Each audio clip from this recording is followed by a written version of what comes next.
There used to be a party at this place called Battlebridge Road, and it was the first warehouse parties really, but we didn't think about it as being the first warehouse, but they were just warehouses that we managed to get hold of. There was one, it was in the back of King's Cross called Battlebridge Road, and Sean, my brother, and Bruce, who was Nana's husband, we were all in the same band anyway, so they were DJing, and Rose Boy, our friend who's a writer, she was on the door, and me and Julie and Willie, and then me and Nana used to run the bar. The bar was a bath, essentially.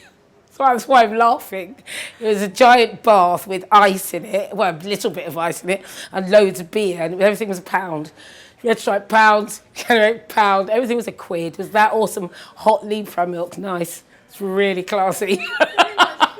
It was the best one, and Noel and Maurice Watson, and just really great people who are still family, you know, because you do that kind of partying with people when you're young, do you know what I mean, like guerrilla warfare, you don't really lose each other, do you know what I mean, it gives you a really strong bond, and every generation has their rebellion and their brilliant thing, but I do feel a bit sorry for young people now because everything's so legislated. You can't do anything. You have to have a license for everything. Nobody gave a shit then. You used to do whatever you wanted. You just like bus up in some place, set up a sound system, quid on the door, quid for a beer, and they'd leave you alone, really. As long as you weren't beating up anybody or like giving people grief, you could kind of just get on with it. And then they realised they can make money out of it.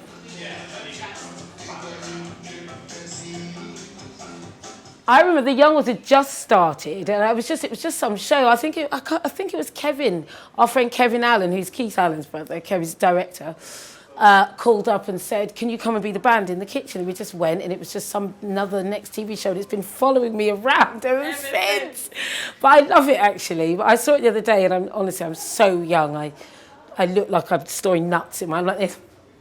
Literally about 12, jumping about. And my brother's in it, who passed away 25 years ago. So it's particularly lovely now, actually, to have it. It's an amazing thing.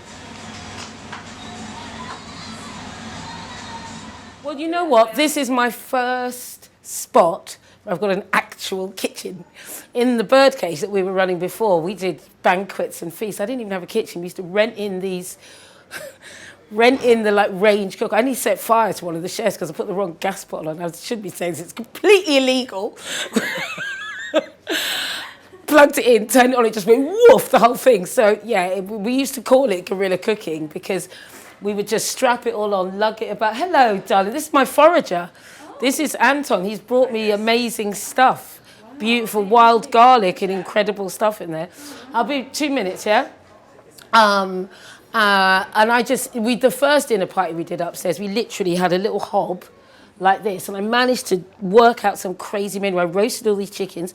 I did tuna sashimi with this like orange caramel, and then I had Nana's daughter Tyson making little Swedish potato cakes on the hob, and with greens on a wok, and then the other hob was like, but we got it out, and there was this woman called Frances Cottrell, who's a food PR. She was supposed to have a party, and it got shut down, dinner vote, so she went, "Will you do it?" I was like, okay.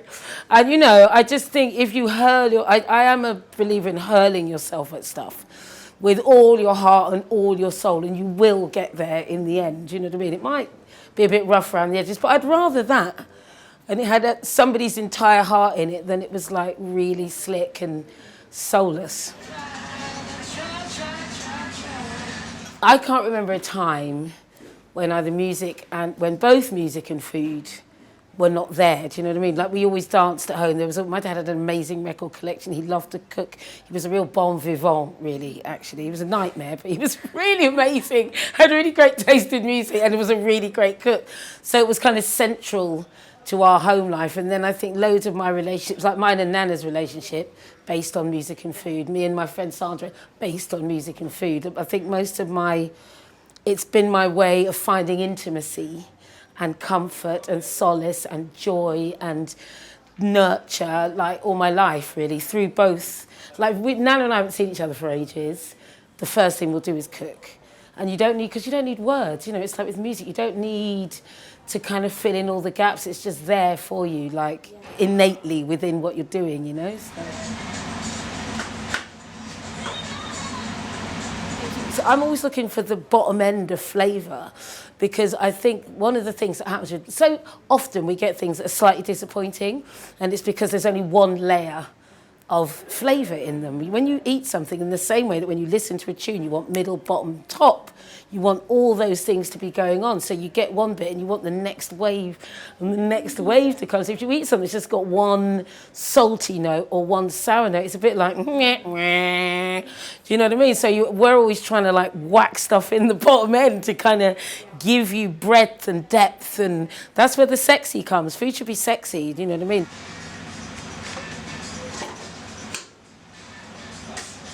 I cook for my family all the time. I love cooking for my family. I cook for my daughter. Me and my daughter, you know, it's funny. She really, resisted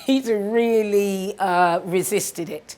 It was her rebellion against. She was like, no, I'm not going to spend my life cooking chicken. Hey, cooking chicken. Do you know what I mean? And now we make all sorts of incredible things together, like beautiful. We're really into our vegetable juices in the morning. She's living with me at the moment, which is so much fun. And we make sashimi, we're making. Tomorrow, we are making, because we're very into, like, we're working out a lot, being really, really healthy, clean eating, which is an annoying phrase, but it's a good notion, just so that you feel fresh and, like, invigorated and revitalised by the food you eat, not like you want to lie down and, you know, top yourself. It's like, ah, you know, so especially in this time of year, you know. So tomorrow we're making a squid and prawn paella, but we're using cauliflower rice.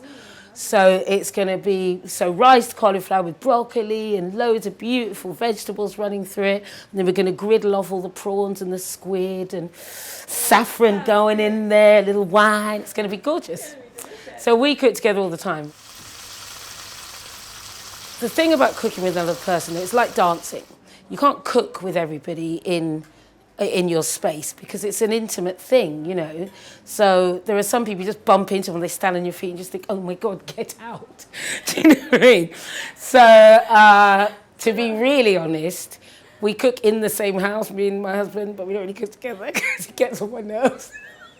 I'm not patient enough. But he cooks great stuff, we just don't do it at the same time. I don't do that much practicing. I think about it quite a lot. I walk about it within my head, and then I go, this is what we're going to do. And generally we serve it that day. So we don't do that many practice runs. And it generally doesn't go wrong. We extrapolate on it, and I sort of expand on it and stuff. But it generally is in my head for long enough. I know exactly how I want it to be in taste, and I know what the balance is going to be and all of that stuff. So really, it's my happy place. It's just, I mean, I'm so grateful. You know, in life, there's just beautiful things, opportunities that are afforded you, you know, and I'm so grateful to be here with this team of people doing what I'm doing. It's just a joyful thing, having because we did quite a lot of pop-up stuff as well. Having the time and space to be in one place is a real gift, because it means I can really balance the menu and really sort of move things around. And it's like painting, it's like art or writing a song or anything like that, because you step back from it, and then you get right in close with it, and you know, it's a journey every day. So like just now when you and I were looking at the menu, I'm looking at it and thinking, yeah, I do like it, but that's going to have to move. Do you know what I mean? I'm probably satisfied for about a day, and then I go, ooh, and I want to tweak stuff. Go right ahead, sweetheart, don't you worry, don't be silly. Get your beer, love. Yes. So it's always tweaking. Thanks, Anton. See you later. Where do you go foraging? Yeah. Everywhere. So there you go. That's what I said. See you later.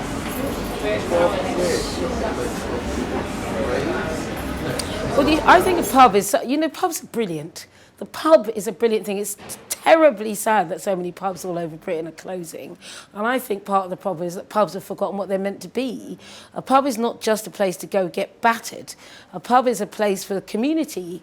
It's what community centres were before they built those horrible community centres all over the place. It's where people used to come with their families to be together, births, deaths, marriages, you know, and everything in between. You know, it's like where kids grew up together. I always used to I mean, this is ridiculous, and I digress. I always used to be one of those kids outside the pub in a car with a bag of crisps and a fizzy drink. I thought it was really exciting because my dad never went to pubs, and I thought it was amazing. I was like, I want to be left in the car with a bag of crisps. Why not? Anyway, but I think one of the reasons that pubs are losing themselves is that they've forgotten what they are.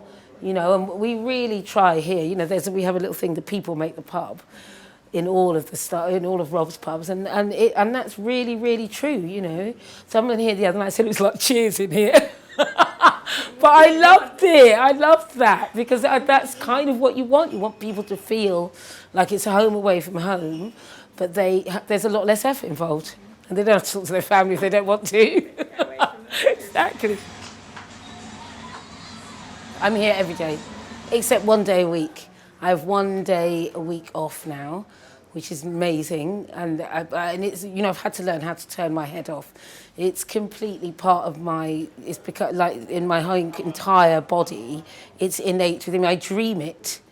I dream recipes, I dream service, there's a ticket machine in the kitchen, and I wake up in the middle of the night because I think something's on. Is there something on? No, you're in home and you're in bed, go back to sleep. But I kind of really enjoy being so possessed, actually. I'm quite hyperactive, and this is the first time in my life I feel like I'm using up all of my excess energy. And that's quite a nice way to feel when you're quite a hyperactive person, because I'm sitting around like that, do you know what I mean? So it's quite nice to say, you know what, I'm completely knackered, I'm just going to lie down. It's like, finally, someone's tired her out. Finally, she's knackered. It's good. And to be possessed by something that is so beautiful and means so much to me. So, you know, you can be possessed by anxiety and all sorts of terrible things every single day. Life is a, you know, treacherous thing, tricky little road for people to go down. So for me right now, being completely possessed by something that makes me feel so happy and fulfilled and uplifted and sated is wonderful. It's a gift.